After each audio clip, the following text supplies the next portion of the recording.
So which means if we try everything is possible. So ಈ fear list ಅಂದರೆ ಏನು? ನಮಗೆ ಇಂಗ್ಲಿಷ್ ಭಾಷೆ ಅಥವಾ ಯಾವುದೇ ಒಂದು ಕೆಲಸ, ಯಾವುದೇ ಒಂದು ಭಯ ಇರ್ಬೋದು. ಆದರೆ ಈಗ ಇಂಗ್ಲೀಷ್ನಲ್ಲಿ ನಾನು ಹೇಳ್ತಿರೋದು ಇಂಗ್ಲಿಷ್ ಲ್ಯಾಂಗ್ವೇಜಲ್ಲಿ ಮಾತಾಡಿದಾಗ ಕೆಲವ್ರಿಗೆ ಏನು ಅಂತಂದರೆ ಇಂಗ್ಲೀಷ್ನಲ್ಲಿ ಇವಾಗ ಫ್ರೆಂಡ್ಸ್ ಜೊತೆಗೆ ಮಾತಾಡ್ಬೇಕಾದ್ರೆ ಭಯ ಇಲ್ಲ, ಅಷ್ಟು ಭಯ ಇಲ್ಲ. ಫ್ರೆಂಡ್ಸ್ ಎಲ್ಲ ಫಸ್ಟ್ ಟೈಮ್ ಮೀಟ್ ಆಗೋರು ಯಾರೋ ಒಬ್ರು ಇರ್ತಾರೆ, ಅವ್ರ ಹತ್ರ ಇಂಗ್ಲೀಷಲ್ಲಿ ಮಾತಾಡೋದು ಸ್ವಲ್ಪ ಭಯ ಆಗುತ್ತೆ. ಇಲ್ಲ ಆಂಗ್ಲ ಭಾಷೆ ಅವ್ರ ಮಾತೃಭಾಷೆ ಇರುತ್ತಲ್ಲ ಅವ್ರ ಜೊತೆ ಮಾತಾಡೋದಕ್ಕೆ ಭಯ ಇರುತ್ತೆ. ಕೆಲವ್ರಿಗೆ ನನಗೆ ಒಬ್ರ ಹತ್ರ ಮಾತಾಡಿದ್ರೆ ಏನೋ ಮಾತಾಡ್ಬಿಡ್ತೀನಿ, okay I can do it. ಆದರೆ ಒಂದು 10 ಜನ ಕುತ್ಕೊಂಡ್ಬಿಟ್ಟು ಪ್ರೆಸೆಂಟೇಷನ್ ಕೊಡೋದ್ರೆ ಭಯ ಆಗುತ್ತೆ, ಎಲ್ಲಿ ತಪ್ಪಾಗುತ್ತೆ ಅಂತ ಭಯ ಆಗುತ್ತೆ. ಕಾನ್ಫಿಡೆನ್ಸ್ ಕೆಳಗೆ ಹೋಗ್ತಾ ಇರುತ್ತೆ. I don't have confidence at all.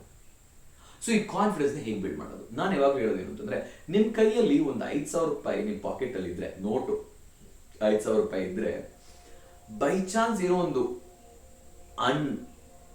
Predicted thing ಆಯಿತು ಅಂದರೆ, ಒಂದು ಚಿಕ್ಕ ಆಕ್ಸಿಡೆಂಟ್ ಆಯಿತು, ಆವಾಗ ನಮಗೆ ಭಯ ಆಗಲ್ಲ. ಯಾಕೆ ಅಂತಂದರೆ ಒಂದು ಚಿಕ್ಕ ಆಕ್ಸಿಡೆಂಟ್ ನನಗೆ ಡಾಕ್ಟರ್ ಹತ್ರ ಹೋದರೆ ಆಗುತ್ತೆ ಅಂತ ಇರುತ್ತೆ. ಅದೇ ನಿಮ್ಮ ಹತ್ರ 1 ರೂಪಾಯಿ ಕೂಡ ಇಲ್ಲ, ಹಾಗೇನಾದ್ರು ಆಯಿತು ಅಂದ್ಕೊಳ್ಳಿ, ಅಂತಂದರೆ ನೀವು ಯಾರಿಗೋ ಗಾಡಿ ಗುದ್ಬಿಟ್ರಿ, ಹಾಗೆ ಇಟ್ಟಿರೋದು, ನೀವು ಯಾರಿಗೋ ಗಾಡಿ ಗುದ್ಬಿಟ್ರಿ, ಅವಾಗ ನಿಮ್ಗೆ ಏನಾಗುತ್ತೆ, ಅಯ್ಯೋ ಯಪ್ಪ ನನ್ನ ಹತ್ರ ದುಡ್ಡು ಇಲ್ಲ, ಹಿಂಗಾಗೋಗ್ಬಿಟ್ಟಿದೆ, ಭಯ ಜಾಸ್ತಿ ಆಗುತ್ತೆ ಅಲ್ವಾ? ಸೊ ಅದಕ್ಕೆ ಫಸ್ಟ್ ಆ್ಯಂಡ್ ಫಾರ್ಮೋಸ್ಟ್ ಏನು ಮಾಡಬೇಕು ಅಂದರೆ, ನಿಮ್ಮ ಲಿಸ್ಟ್ ರೆಡಿ ಮಾಡ್ಕೊಳ್ತಾ ಇರ್ತಾಗಲೇ ಅದಕ್ಕೆ ಮುಂಚೆ ನೀವೇನು ಮಾಡಬೇಕು, ವೆಕ್ಯಾಬ್ಯುಲರಿನ ಇನ್ಕ್ರೀಸ್ ಮಾಡ್ಕೊಳ್ಳಿ. ಸೊ ವೆಕ್ಯಾಬ್ಯುಲರಿ ಇನ್ಕ್ರೀಸ್ ಮಾಡ್ಕೊಳ್ಳೋದಕ್ಕೆ ನಾನು ಏನು ಮಾಡ್ತೀನಿ ಅಂತಂದರೆ, ನ್ಯೂಸ್ ಪೇಪರ್ ತೊಗೊಳ್ತೀನಿ ಸರ್, ನ್ಯೂಸ್ ಪೇಪರಲ್ಲಿ ಒಂದು ವರ್ಡ್ ತೊಗೊಳ್ತೀನಿ, ಆ ವರ್ಡ್ನ ಬೈ ಹಾರ್ಟ್ ಮಾಡ್ತೀನಿ.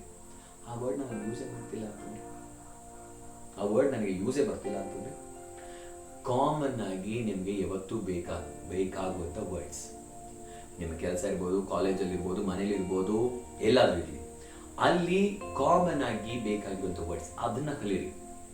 ತುಂಬ ಜನ ತಪ್ಪು ಮಾಡೋದೇನು ಅಂತಂದರೆ, ವೆಕ್ಯಾಬ್ಯುಲರಿ ಎನ್ಹಾನ್ಸ್ಮೆಂಟ್ ಅಂತ ಹೇಳಿದ ತಕ್ಷಣ ನ್ಯೂಸ್ ಪೇಪರ್ ತಗೊಳ್ಳಪ್ಪ ಅಥವಾ ಡಿಕ್ಷನರಿ ತಗೊಳ್ಳಪ್ಪ, ಯಾವುದೋ ಒಂದು ವರ್ಡ್ ತಗೋ, ಆ ವರ್ಡ್ ಅರ್ಥ ಮಾಡ್ಕೊ, ಅದನ್ನ ಏನು ಮಾಡ್ತೀನಿ ನಾನು ಯೂಸೇ ಮಾಡಲ್ಲ, ಅದು ರಿಜಿಸ್ಟರ್ ಆಗಿರುತ್ತೆ ನನ್ನ ಮೈಂಡಲ್ಲಿ ಎಲ್ಲೋ, ಅದು ಆಮೇಲೆ ಒಂದು 2 ದಿನ ಆದಮೇಲೆ ವಿಸ್ಮಯ. ಅದೇ ನನಗೆ ಯಾವತ್ತೂ ಬೇಕಾಗಿರುವಂಥ ವರ್ಡ್ಗಳು, sit down, stand up, go, rise up, what is that, what is this, where are you going, where are you coming from, what happened, where did you go, why are you acting like this, ಈ ಥರ ವರ್ಡ್ಸ್ಗಳು ನಮ್ಗೆ ಬೇಕು. ಅದನ್ನೆಲ್ಲ list ಮಾಡ್ಕೊಳ್ಳಿ, ಅದ್ರ vocabulary ಅರ್ಥ ಮಾಡ್ಕೊಳ್ಳಿ.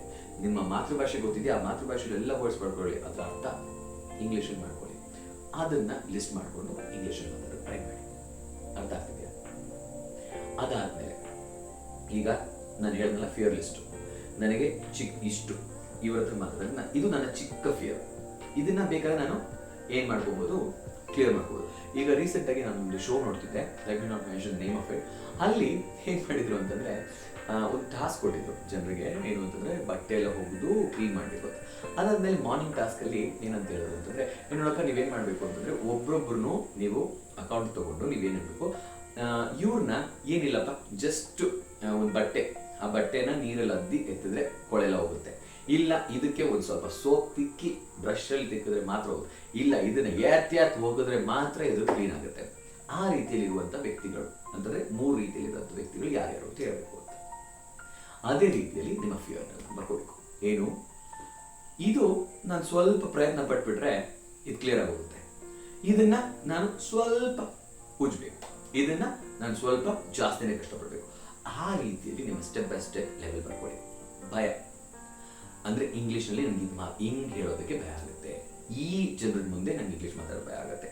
Fear ಅದನ್ನು ಎಷ್ಟು ದೊಡ್ಡದಾಗುತ್ತೋ, ಅದು ಐಟಮ್ ಅಂತಂದರೆ 1ರಿಂದ 15 ಐಟಮ್ ಆಗ್ಬೋದು, 1ರಿಂದ 20 ಐಟಮ್ ಆಗ್ಬೋದು, ಬರ್ಕೊಂಡು ಹೋಗಿ. ಅದಾದಮೇಲೆ ಒಂದು ದಿನ ಅಕಂಪ್ಲಿಷ್ ಮಾಡಲಿಕ್ಕೆ ಅಥವಾ ಒಂದು ವಾರದಲ್ಲಿ ಅಕಂಪ್ಲಿಷ್ ಮಾಡೋಕ್ಕೆ ಟ್ರೈ ಮಾಡಿ. ಅದು ಟ್ರೈ ಮಾಡಿದಾಗ ನೀವು ಸತತವಾಗಿ ಏನು ಮಾಡಬೇಕು ಅಂತಂದರೆ ಡೆಡಿಕೇಟೆಡ್ ಆಗಿರಬೇಕು. ಡೆಡಿಕೇಟೆಡ್ ಆಗಿದ್ದು ನಾನು ಇದು ಮಾಡ್ತೀನಿ ಅಂತ ಕ್ಲಿಯರ್ ಮಾಡ್ಕೊಂಡು ಹೋಗ್ತಾ ಇರಿ. ಅದ್ರ ಜೊತೆಗೆ ಏನು ಸರ್ ಇದೆಲ್ಲ ಮಾಡ್ಕೊಂಡ್ರೆ ಇಂಗ್ಲೀಷ್ ಬರುತ್ತಾ, ನಿಮ್ಮ ವೆಕ್ಯಾಬ್ಯುಲರಿ ಎನ್ಹಾನ್ಸ್ಮೆಂಟ್ ಮಾಡ್ಕೊಳ್ತಾ ಇರಬೇಕು, ಸೆಂಟೆನ್ಸ್ನ ಫಾರ್ಮ್ ಮಾಡ್ತಾ ಇರಬೇಕು, ಅದು ಕರೆಕ್ಟಾ ತಪ್ಪ ಅಂತ ಗೈಡ್ ಮಾಡಿಸ್ಕೊಡ್ತಾ ಇರಬೇಕು. ಅದು ಮಾಡಿದ್ರೆ ಮಾತ್ರ ನಿಮಗೇನಾಗುತ್ತೆ, ಇಂಗ್ಲೀಷ್ ಇಂಪ್ರೂವ್ ಆಗುತ್ತೆ. ಸೊ ಸರ್ ಈಗ ನನಗೇನು ಅಂತಂದರೆ, ನಾನೇನು ಅದೆಲ್ಲ ಮಾಡ್ತೀನಿ, ಹೇಳ್ದಾಗೆಲ್ಲ ಮಾಡಿಬಿಡ್ತೀನಿ, ಆದರೂ ಎಲ್ಲೋ ಒಂದು ಜಾಗದಲ್ಲಿ ನನಗಿನ್ನೂ ಭಯ ಇದ್ದರೆ, ಭಯ ಹೇಗಿರುತ್ತೆ ಹೇಳಿ? ಭಯ ಇರಲ್ಲ. ಯಾಕೆ ಅಂತಂದರೆ ನೀವು ಆಲ್ರೆಡಿ ಕಾನ್ಫಿಡೆಂಟ್, ನಿಮ್ಮ ಹತ್ರ ಈಗ ಆಲ್ರೆಡಿ 5,000 ರೂಪಾಯಿ ಇದೆ. ಸೊ ಈಗ ಯಾರೋ ಬಂದ್ಬಿಟ್ಟು ನಿಮ್ಮ ಹತ್ರ ಒಂದು 50 ರೂಪಾಯಿ ಕೊಡಪ್ಪ ಅಂತಂದರೆ ಭಯ ಆಗಲ್ಲ, ವಿ ಡೋಂಟ್ ಫೀಲ್ ಬ್ಯಾಡ್ ಅಥವಾ ಡಿಫಿಕಲ್ಟ್ ಅನ್ಸಲ್ಲ. ಅದೇ ನಮ್ಮ ಹತ್ರ 1 ರೂಪಾಯಿ ಕೂಡ ಇಲ್ಲ, ಯಾರೋ ಬಂದ್ಬಿಟ್ಟು 500 ರೂಪಾಯಿ ಕೊಡು ಅಂತಂದರೆ ವಿ ಫೀಲ್ ಬ್ಯಾಡ್ ಅಲ್ಲ, ವಿ ಫೀಲ್ ಡಿಫಿಕಲ್ಟ್ ಅಷ್ಟೇ.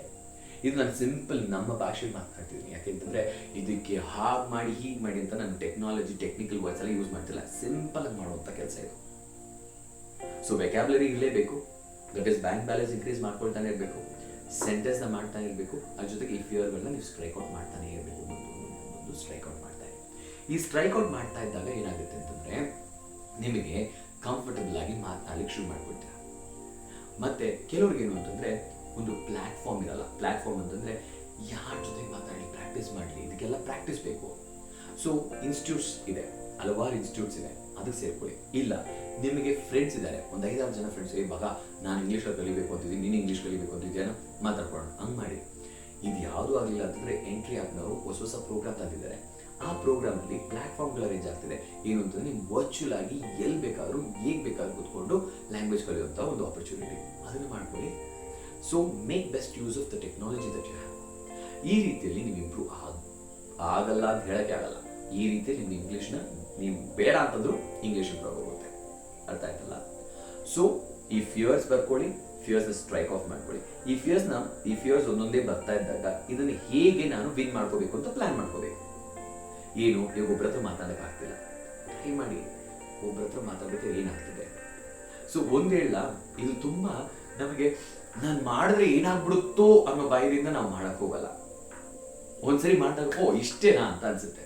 ಹಲವಾರು ಇದು ಇನ್ಸಿಡೆಂಟ್ಸ್ ಆಗಿರುತ್ತೆ ನಿಮ್ಮ ಲೈಫಲ್ಲಿ ಅಲ್ವಾ? ಸೊ ಟ್ರೈ ಮಾಡಿ. ಆ್ಯಂಡ್ ಅದ್ರ ಜೊತೆಗೆ ಇದನ್ನೆಲ್ಲ ಟ್ರೈ ಮಾಡ್ತಾ ಇದ್ದಾಗ, ಅಂದರೆ ನಾನು ಹೇಳಿದೆ ಎಂಟ್ರಿ ಆಪ್ನವ್ರು ಇದ್ದಾರೆ, ಹಾಗೆ ಪ್ಲ್ಯಾಟ್ಫಾರ್ಮ್ಸ್ಗಳೆಲ್ಲ ಇದೆ, ಅದೆಲ್ಲ ಕರೆಕ್ಟ್. ಅದ್ರ ಜೊತೆಗೆ ನೀವೇನು ಮಾಡಬೇಕು ಅಂತಂದರೆ, ನೀವು ಈಗ ಒಂದು ಲೈನ್ ಕಲ್ತ್ಕೊಂಡಿರ್ತೀರ, ಇಂಗ್ಲೀಷಲ್ಲಿ 1-2-3 ವರ್ಡ್ಸ್ ಕಲ್ತ್ಕೊಂಡಿರ್ತೀರ.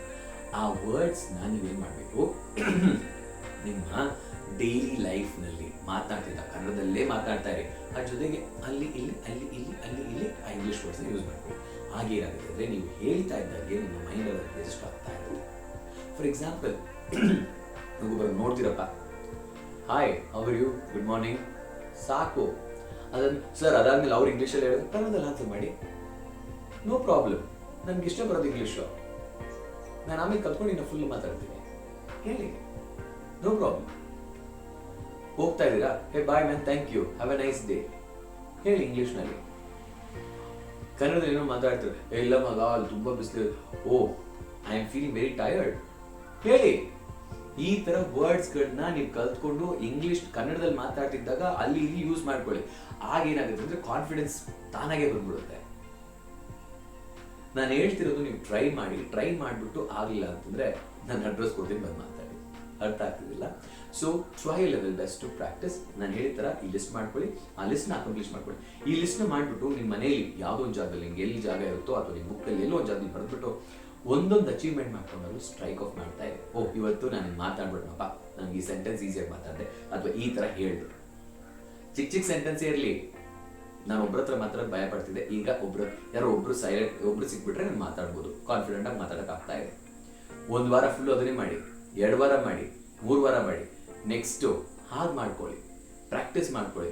ಸರ್ ನನಗೆ ಗೈಡೆನ್ಸ್ ಬೇಕು, ನಾನು ಕರೆಕ್ಟಾಗಿ ಹೇಳ್ತಾ ಇದ್ದೀನಿ ಅಂತ ಗೊತ್ತಾಗಲ್ಲ, ಎಂಟ್ರಿ ಆ ಥರ ಆ್ಯಪ್ಸ್ಗಳಿದೆಯಲ್ಲ, ಡೌನ್ಲೋಡ್ ಮಾಡ್ಕೊಳ್ಳಿ, ಕಲ್ತ್ಕೊಳ್ಳಿ, ಕರೆಕ್ಟಾಗಿ ಗ್ರಾಮರ್ಗಳು ಹೇಳ್ಕೊಡ್ತಾ ಇರ್ತಾರೆ, ಸಿಂಪಲ್ ಮಾಡ್ತಿರಲ್ಲ. ಇದೆಲ್ಲ ಮಾಡಿಕೊಂಡು ನೀವು ಇಂಗ್ಲೀಷ್ನಲ್ಲಿ ಸೂಪರಾಗಿ ಮಾತಾಡಿ ಫೇಮಸ್ ಪರ್ಸನಾಲಿಟೀಸ್ ಆಗಿ ಒಳ್ಳೊಳ್ಳೆ ಕೆಲಸಗಳಿಗೆ ಸೇರ್ಕೊಳ್ತೀರಾ ಅಂತ ನಂಬ್ತಾ ಇವತ್ತಿನ ಸಂಚಿಕೆ ನಾನು ಇಲ್ಲಿ ಮುಗಿಸ್ತಾ ಇದ್ದೀನಿ. ಸೊ ನನಗೆ ಫುಟ್ಬಾಲ್ ಆಡೋಕ್ಕೆ ಬರೋಲ್ಲ, ನಾನು ಹೋಗ್ಬಿಟ್ಟು ಫುಟ್ಬಾಲ್ ಕಲಿತೀನಿ. ಓಕೆ, ಬಾಯ್.